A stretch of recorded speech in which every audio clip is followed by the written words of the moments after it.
Apa yang harus kita kerjakan? Jangan cuman kita bilang Indonesia emas, tapi sekarang ini ya ideologi kita itu rapuh. Jadi mereka itu saya sarankan untuk ayo bangun hubungan dengan lingkungan gitu.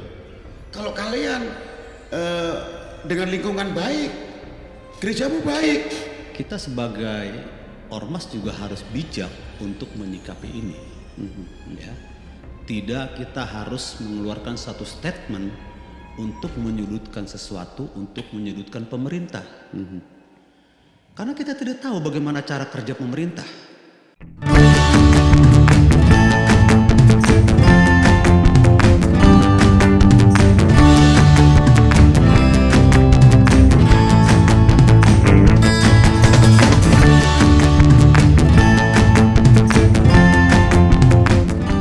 Shalom, bagaimana kabar Bapak Ibu? Saya berharap bahwa kita semua selalu ada dalam perlindungan Tuhan. Dan hari ini kita kembali bertemu dalam sebuah program yang luar biasa dengan hamba-hamba Tuhan yang luar biasa, yaitu program Ngeteh, Ngobrol Teologia. Nah hari ini rekan-rekan yang akan menjadi narasumber orang-orang yang luar biasa. Nah saya akan perkenalkan satu persatu terlebih dahulu. Yang pertama adalah Bapak Pendeta Bun Mintat. Shalom Pak Bun. Shalom semua. Nah, beliau adalah Kabid atau Ketua Bidang Teologi dari BPD DKI Jakarta. Beliau juga adalah Gembala Sidang dari GBI Glory United. United. Ya, puji Tuhan. Kemudian yang berikutnya adalah Bapak Pendeta Elider Tampu Bolon. Shalom Pak. Halo. Puji Tuhan. Beliau adalah Gembala Sidang dari GBI Jemaat Volker Tanjung Priuk. Dan beliau juga adalah Kabid dari bidang pemuritan dan pendidikan atau diklat ya Pak ya? Iya. Ya, jadi kalau Bapak Ibu yang ikut diklat akan sering menjumpai Pak Elider. Dan beliau juga dalam pemerintahan menjabat sebagai Ketua BAMAK. BAMAK itu Badan Musyawarah Antar Gereja Nasional. Oh, antar gereja Pak ya. Oh ya, antar gereja di DKI Jakarta. Puji Tuhan. Dan kemudian yang di sebelah saya adalah orang Badui. Oh, mohon maaf maaf. Ada Bapak Pendeta Hari Sempulur. Ya, puji Tuhan. Shalom Pak Hari. Shalom. Puji Shalom Tuhan. Iya, ini Masih muda. dress code-nya aja hitam-hitam kan. Hitam terus kita ya. Iya, beliau ini adalah wakil gembala dari GBI Jemaat Gloria Sunter. Ya. Dan beliau juga di sinode di PI apa Pak? PI bagian kaum marginal. Wah, PI bagian kaum marginal. Kaum marginal dan suku tertinggal. Ini ya. gimana? Dan suku tertinggal. Oh, suku tertinggal, tapi beliau nggak pernah tertinggal, selalu terdepan Bapak Ibu ya. Jangan suku ketinggalan ya. Suku ketinggalan. Oh, kita jangan ketinggalan, makanya jangan pernah ketinggalan dalam acara seperti ini. Nah, sesuai dengan namanya, sebelum kita ngobrol, sebelum kita akan berbicara, kita ngeteh dulu. Yuk. Ngeteh dulu. Mantap. Rasanya ngeteh ya. Bukan rasanya Pak. teh. Rasa teh. Ini teh. Rasa teh ya. Sesuai dengan namanya. Baik. Ya. Nah, hari ini kita akan bersama-sama membicarakan tentang relasi atau hubungan gereja dengan negara. Kita tahu persis bahwa gereja kan punya peran sangat penting bagi sebuah negara kan. Apalagi sekarang kita melihat bahwa negara kita akan merayakan HUT. apa tuh HUT Pak? Hari ulang tahun. Wah, hari ulang tahun ya Bukan HUT ya? kemerdekaan Republik Indonesia. Merdeka. Oh, bukan HUT ya, bukan ya. Bukan HUT ya. HUT. HUT. Jangan salah nyebut ya. Bukan HUT, bukan HUT. Nah, tentunya sebagai warga negara kita juga harus aktif ya mendukung pada pemerintah. Nah, sesuai dengan fungsinya kita tahu bahwa gereja ini kan menjadi garam dan terang. Nah, dalam hal ini di BAMAK bagaimana Pak Leader dalam menyikapi hal ini? Sorry. Oh iya. Menyikapi ulang tahun kemerdekaan Indonesia yang ke-80 ya. Yap. Ya. 80 betul Pak. Wah, udah cukup sepuh juga ya. Oh iya, udah. Agak dekat Pak. 80. 80. Jadi kami dari BAMAK DKI Jakarta di mana ormas itu adalah mitra pemerintah. Ya, jadi kita berusaha untuk menjembatani program-program pemerintah kepada masyarakat, dalam hal ini adalah jemaat. Ya. Dalam memperingati HUT yang ke-80 kami punya satu kegiatan yang bernama panel bela negara.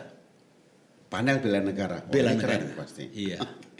Ini acara didukung oleh Kementerian Pertahanan. Karena keren, memang program dari salah satu program dari Kementerian Pertahanan, bela negara. Dan kami akan adakan di STT Ekumene. Oh, ini Kelapa Gading itu ya. Iya, STT Ekumene dengan narasumber salah satunya adalah Direktur Bela Negara Jenderal Eko. Lalu kita ambil dari akademis Profesor Ahmad Hanchan dari Unham. Dan dari mewakili Kristen Ibu Dirjen tentunya. Dan moderatornya yang lucu. Apa tuh? Om Gilbert. Iya. Halo Om Gilbert. Ini moderatornya. Semua ya. Iya.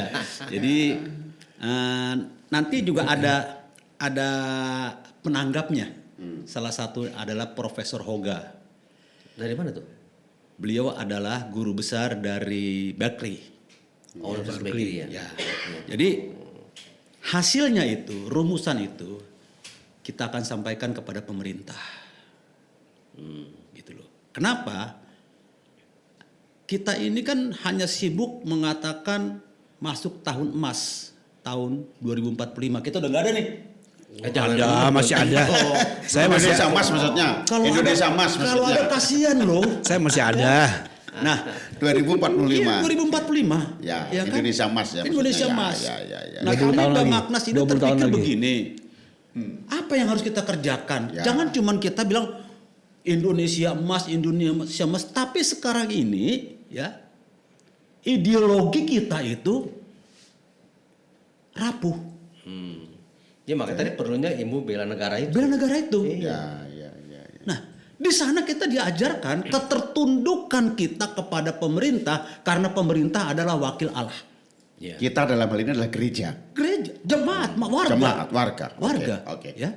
Oke. Nah, di sana kembali kita diingatkan oleh pemerintah. Ini loh bela negara. Ini loh ideologi kita. Kan anak SD, anak SMP, SMA, nggak ada lagi pelajaran Pancasila, Bang. Oh iya, PMP nggak ada. Hah? PMP dulu Iya, saja. nggak ada gitu. Pendidikan moral Pancasila. Itu dia. Ini kan yang ada kan YouTube. Moral YouTube sekarang. YouTube sekarang. Nah, bagaimana kita mempersiapkan generasi emas ini, Indonesia emas ini, Ya. kalau generasi yang kita ini. Nah, kami dari Bamaknas mengingatkan kepada gereja, bukan kebetulan, 64 sinode yang ada di DKI. Yang tergabung di Bamaknas Iya. ini ya. Nah, ini yang kita ingatkan kepada gereja-gereja. Ingat nih, ini memang program pemerintah. Jangan cuma kita berdoa bagi bangsa, berdoa bagi bangsa. Terus kalau udah berdoa ngapain? Bekerja. Bekerja. Ya Nah, kan? program pemerintah kita sosialisasikan sama jemaat kita bahwa ideologi Pancasila itu harga mati. Iya. Itu loh. Jadi bagus, saya pikir ini bagus ya Pak Eder ya, karena memang kita pasti dulu waktu kuliah pernah dapat mata kuliah Kewiraan. Kewiraan dulu. Nah, dan saya juga salah satu Dosen pengajar kewiraan. Nah, sekarang mata Mantap. kuliah itu diganti menjadi PKN. PKN Pak sekarang. Apa Pak? itu? Pendidikan Kewarganegaraan Nasional. Nasional. Gitu, diganti jadi PKN. Nah, saya Ya, pikir dengan pendidikan kewarganegaraan maka setidaknya kali ini mahasiswa ya konteksnya, tapi kalau dalam nanti program yang Pak dari Bapak itu akan memang disampaikan para peserta LTH, mereka kan diberikan pemahaman bagaimana kita sebagai warga negara memang harus mendukung pemerintah gitu kan, dan itu sesuai dengan firman Tuhan gitu kan. Ya. Nah, kalau kita melihat bahwa situasi kondisi yang sedang terjadi, nah ini kan kita tahu sebelah kita ini kan Pak RW kan. Gimana Pak RW? Jadi Menyikapi begini, situasi ya, kondisi jadi yang begini. lagi terjadi sekarang ya Pak RW. Jadi begini, konteks hubungan antara gereja dan pemerintah, Ya. kita nggak usah ngomong dulu. Kalau menurut saya ya sebagai RW ya, jadi gini, gereja harus bisa menghormati pemerintah yang ada di sekitar. dalam hal ini RT RW gitu ya. Itu harus sering-sering ngobrol dengan RT RW karena penting. Ada paguyuban dong ya. Ada paguyuban. Enggak, paguyuban tuh artinya apa? Mungkin ada. Paguyuban itu perkumpulan. Nah, itu. Arisan lah, perkumpulan. arisan. Ya seperti arisan. Salah satu arisan itu salah satu orang. Jadi hubungan antara gereja dengan pemerintah Ya. itu bisa baik kalau dari bawahnya baik. Oh, bagusnya Pak RW yang undang atau kita diundang? Saya diundang. Ya kan betul gak? Jadi begini, yang undang ya, ya, harusnya ya. ya. Kalau secara formal Pak Bun, Pak RW. Pak RW yang undang dong ya kan? Iya. Jadi begini, Ya. di lingkungan saya ini aja, saya ada 4 RT itu, saya punya 5 gereja di warga saya.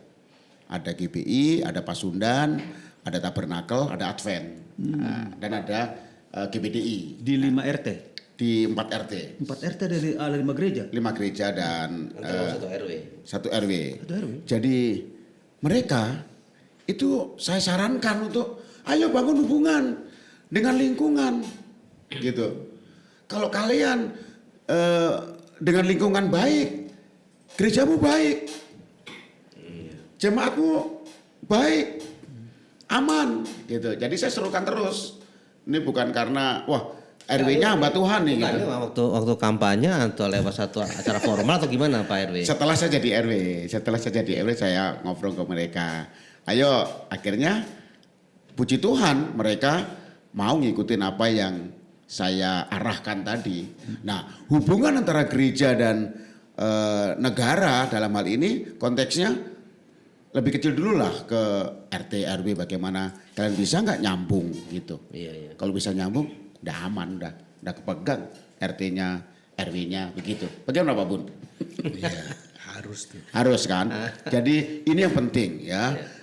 Kalau engkau gereja bisa punya hubungan yang baik dengan lingkungan di sekitarmu, maka kita bisa melaksanakan programnya seperti Pak Elider tadi, Indonesia Emas. Diawali dari sini, dari yang kecil dulu ya.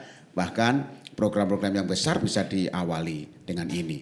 Makanya saya libatkan ketika 17-an nanti, ayo gereja kirim jemaatnya. Kita ada Jumsi. Jumsi itu Jumat bersih. Ya. Ayo bawa sapu. Ayo bawa air mineral. Ya, terutama gereja-gereja yang ada di jalan utama. Nah, dan mereka puji Tuhan mau. Nah, ini kan sudah terjalin hubungan antara gereja dan pemerintah. Itu mungkin skupnya begitu Pak Petrus. Jadi kalau Pak RW-nya dari orang kita luar biasa juga gitu ya. Kadang-kadang kan ada situasi kondisi yang tidak memungkinkan. Iya. Nah, ketika situasi kondisi yang kurang kondusif seperti itu, nah sebetulnya misalnya dalam acara 17-an gitu ya. Kadang-kadang kan kita diminta untuk partisipasi. Iya. Nah, ketika kita berpartisipasi misalnya nanti doa dari masing-masing agama gitu. Nah, secara teologis kira-kira ketika kita berdoa gimana tuh Pak Bun? Ya, berdoa kalau Pak Bun kita. sebagai tokoh agama nanti Iya. silahkan pimpin doa secara umat Kristiani gitu. Oke, kalau saya dalam pihak hubungan gereja dengan negara, bukan negara dengan gereja. Gereja dengan saya bawa Gereja gereja. dengan negara, Iya kan? iya. Kan tadi jalan kan gereja dengan negara kan relasinya. Iya. Iya. Jadi kita harus menyuarakan suara kenabian kita. Ya, kalau ada ada hal-hal yang tidak benar kita harus berani menyuarakan. Tapi dari segi gereja kita skup kita yang paling kecil adalah bagaimana kita membina warga gereja supaya mereka menjadi warga negara yang baik. Ya kan? Itu kita menjadi garam, menjadikan jemaat itu sehingga gereja itu menjadi garam dan terang bagi negara di mana kita ada gitu. Jadi kalau suruh doa, saya mau berdoa kepada Tuhan, suarakan suara kenabian juga gitu. Ya, betul. Seperti kalau saya doa ya Pak RW. Ya Pak RW berdoa nih. Saya bilang ke warga saya ini Kristen. Tuh. Jadi saya doanya doa Kristen. Mereka bilang setuju, nggak masalah. Ya udah, saya doain Pak Lurah, saya doain Pak Camat. Ya, Tuhan Yesus tolong Pak Camat, berkati beliau dalam menjalankan tugas. Pak Lurah berkati, seperti itu. Nah dengan begitu kan jadi warga kami meniru, ada toleransi yang baik. Seperti Pak Bun tadi bilang, mendidik warga untuk mencintai negara. Ya.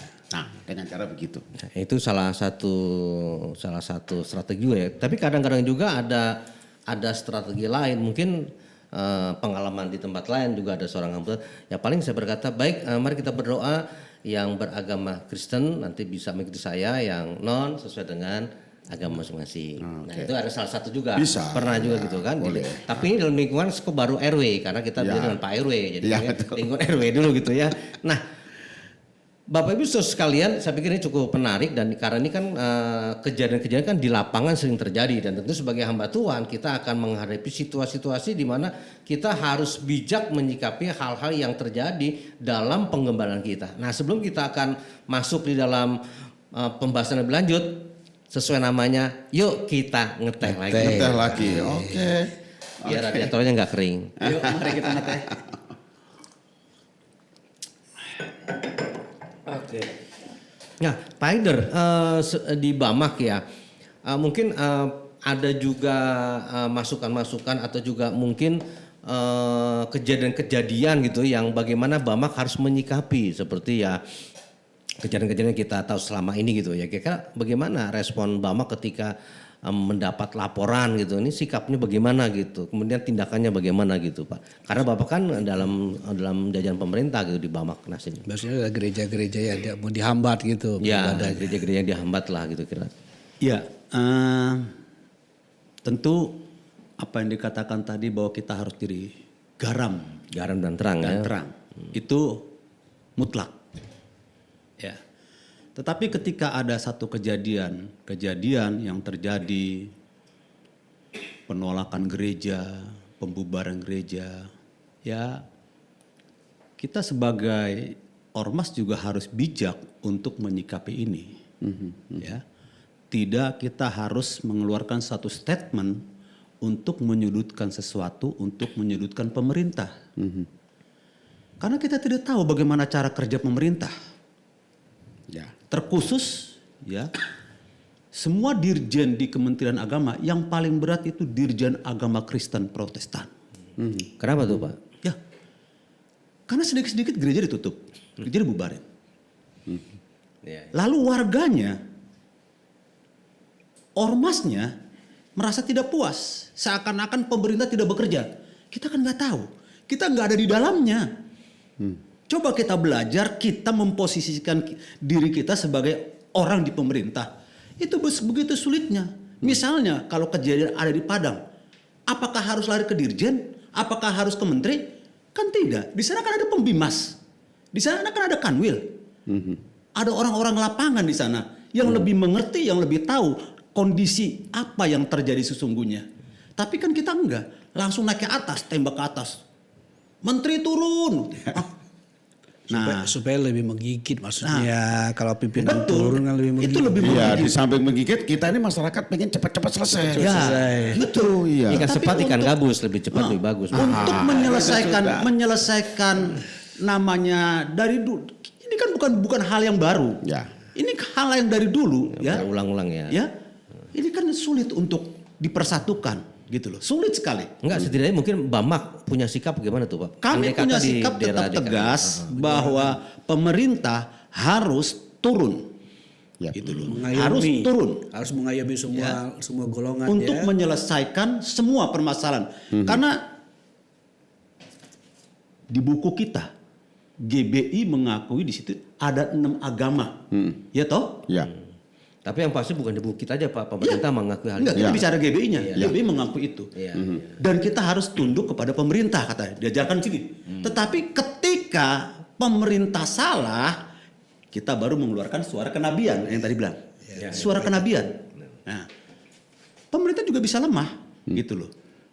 Tetapi fungsi kita sebagai gereja, sebagai ormas Kristen, kita suara kenabian kita akan muncul. Tapi gereja bukan ormas loh. Iya, itu kan gak cuma gereja atau Enggak, Bamaknya. ormas beliau. Iya, Bamaknya ya. Maksudnya Bamaknya Iya Pak, kan? Bamaknya. Bamaknya ya. itu suara kenabian. Gitu. Tadi saya baca gini, ini kan kontradiksi.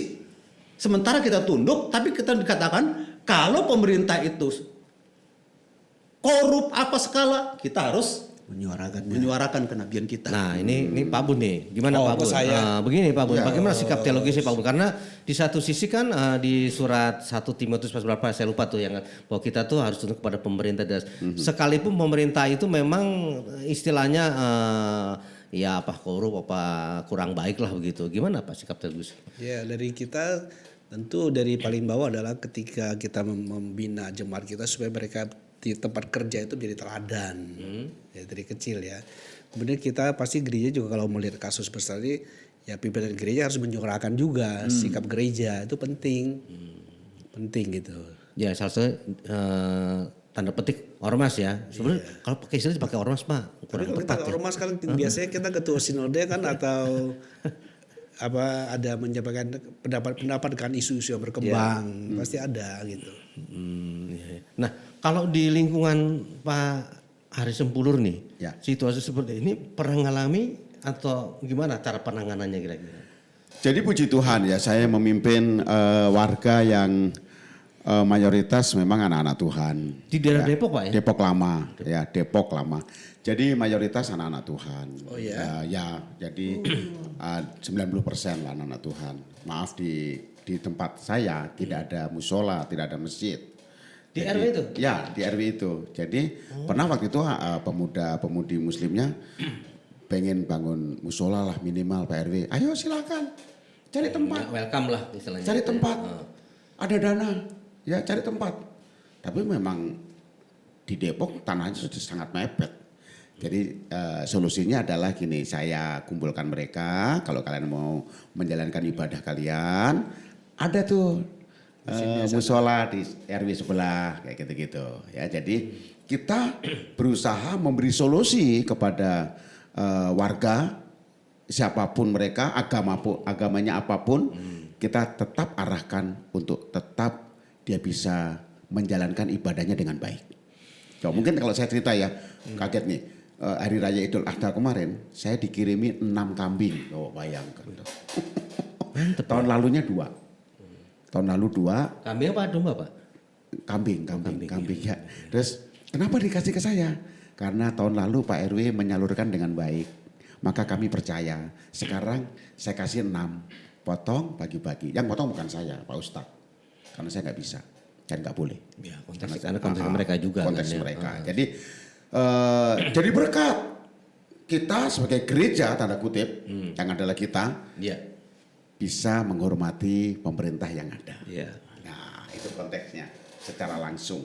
Iya. Nah ini kesaksian dari Bapak RW kita. Nah saya sendiri memang pernah mengalami bukan masalah tentang yang tadi kita bicarakan, tapi bagaimana gereja memang harus berperan sebagai garda dan terang. Sehingga kalau di tempat kami di GB Rawajaya, kalau ada kegiatan apa misalnya kerja bakti, harus turun. Nah saya juga harus menginformasikan kepada jemaat, yuk kalau memang pas ibadah ya kita bilang ibadah. Ya.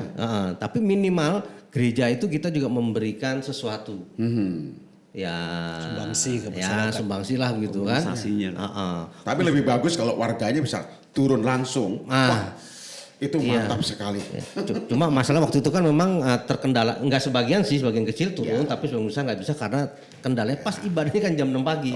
Mereka tuh kan jam 6 sampai jam 8. Betul. Tapi kami juga punya kontribusi ke situ. Kalau ada misalnya perbaikan, nah kita juga memberikan sumbangsi juga gitu. Jadi sehingga di tempat kami itu cukup kondusif. Pernah satu RT ya. Itu 3 tempat ibadah. Wow. Di depan kami gereja tuh, di tengah musola. Nah di belakangnya itu wihara. Wah. Jadi kalau ada 17-an biasanya kita kompak tuh. Misalnya kalau ada acara 17-an gitu ya, kalau kita paling dimintanya paduan suara. Oh iya. Gitu kan, iya, atas iya. sambutan. Betul, gitu. Kita betul. berpartisipasi. Jadi dengan demikian ya minimal seperti tadi kata Pak Bun bahwa suara kenabian kita juga ada di situ. Pada saat nyanyi itu. Nyanyi itu karena kita kan pasti lagu ya nggak mungkin lagu-lagu yang Yes, betul. iya kan lagu-lagu pasti rohani. Nah hal seperti ini memang Bapak Ibu sebagai kita gembala di lapangan juga kita harus juga memahami gitu. Nggak cukup hanya doa tapi juga hal-hal secara pemerintah ilmu bela negara memang ya, kita harus melakukan hal itu. Nah saya pikir ini cukup menarik. Kemudian kita akan lanjutkan Bapak Ibu Saudara sekalian bahwa ketika misalnya nih kita akan masuk kepada pejabat GBI. Kemudian mereka ingin menjadi pejabat pemerintahan. Iya. negara. Saya mohon maaf nggak nyinggung sebelah juga, nggak nyinggung gitu ya. Nah, yang dimaksud pejabat negara mungkin nanti dari itu ya anggota dewan mungkin begitu. Karena konotasinya Bukan begitu anggota tuh ya. RW loh Pak Ben, ya. Iya. RW belum. Belum, Pak RW belum. Ya. Ini belum titik Pak, masih koma. Oh iya, siap. Ya. Sabar saya. Ya. Karena salah satu baru adalah buru-buru ikan lele, si sabar yole. Jadi rupanya yang nggak boleh menjabat secara struktural di pemerintahan itu yang memang dari segi politik. Ya. Mungkin wali kota, bupati gitu ya. Nah, boleh nggak kira-kira pejabat GBI ini menjabat? Nah, kira-kira gimana Pak Leader menurut Bapak? Menjabat apa nih? Sebagai pejabat struktural, ya mungkin dia sebagai anggota legislatif, dewan. Ya, dewan seperti kan, itu mungkin, ya. mungkin Pak Wali Kota, loh, siapa tahu nih Pak ya, Pak Leader maaf, Pak RW mendirikan partai PKB, Apa itu? Partai Kristen Battle. Wes, Oh bisa aja. sama dong dengan mereka. Oh, tambah pakai ide PKBI. Oh iya benar. Gitu kan, Nggak boleh Partai kalau Kristen sama. Battle Indonesia. Oke. Pak Leader diminta sebagai ketua umum. Wah, ini kan penasehatnya gitu. Penasehat kita. Boleh nggak Pak? Jadi Sesuai begini. dengan tata gereja kita boleh nggak Ya, Pak? jadi begini kita dari ini dulu. Ada 3 lembaga yang diciptakan oleh Tuhan. Apa tuh? Pertama, lembaga keluarga. Ya. Itu satu lembaga yang paling tua. Oke. Di Taman Eden tuh ya. Kejadiannya. Lalu habis keluarga, masyarakat. Habis masyarakat, pemerintah. Kalau lembaga pemerintah ini ingin sukses mengayomi, diawali dari keluarga. Karena itu basicnya ya. Ya. Keluarga yang baik akan menghasilkan masyarakat yang baik. Masyarakat yang baik akan menghasilkan pemimpin negara yang baik. Kalau begitu warga negara harus ibadah ya kan. Harus ibadah. Harus ibadah. Dan itu sebenarnya salah satu dari Pancasila kan. Iya kan. Dan menjamin hak. Kalau nggak ibadah gimana aja masyarakat baik nggak bisa ya. Harus ibadah berarti. Ya. Jadi ini Ya Pak RW.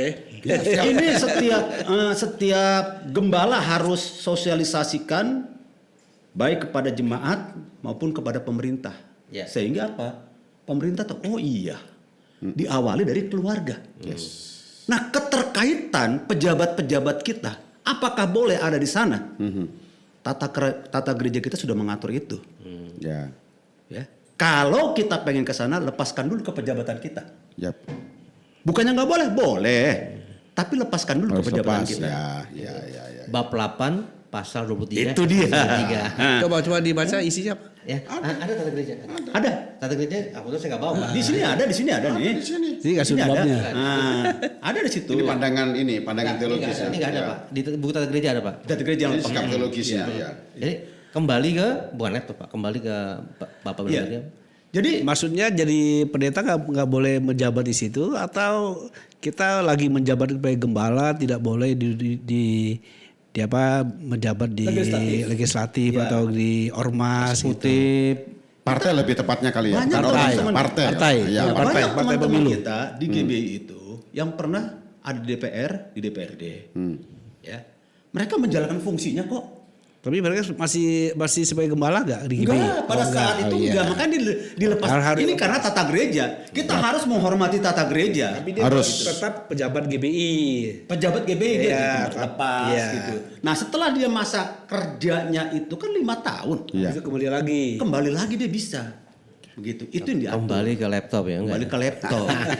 Tetapi saya berharap Oke. siapapun di antara pejabat-pejabat GBI yang ada di sana, biarlah menjalankan fungsinya sebagai hamba Tuhan Ya.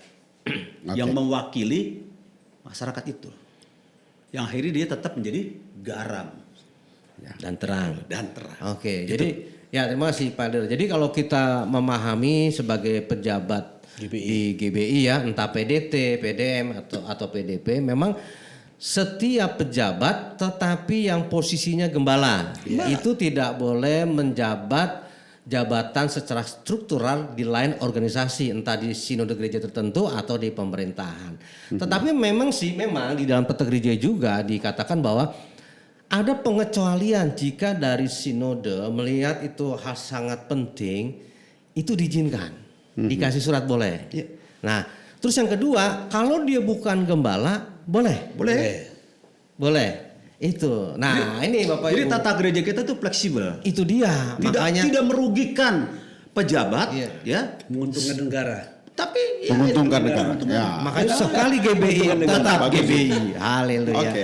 Ya, jadi sangat luar biasa. Jadi Bapak Ibu yang PDP, PDM, PDT bukan gembala bisa bahkan memberikan kontribusi yang besar nanti. Oh. Tapi untuk Bapak Ibu yang memang pejabat sebagai gembala, nah harus ada rekomendasi khusus dari sinode dengan catatan memang ada dampaknya nih gitu kan. Ya, nggak sekedar yang biasa-biasa aja, yang luar biasa karena Tuhan luar biasa. Haleluya. Nah, demikian pembahasan kita hari ini dan karena cukup menarik, nanti kita akan lanjutkan dalam episode berikutnya.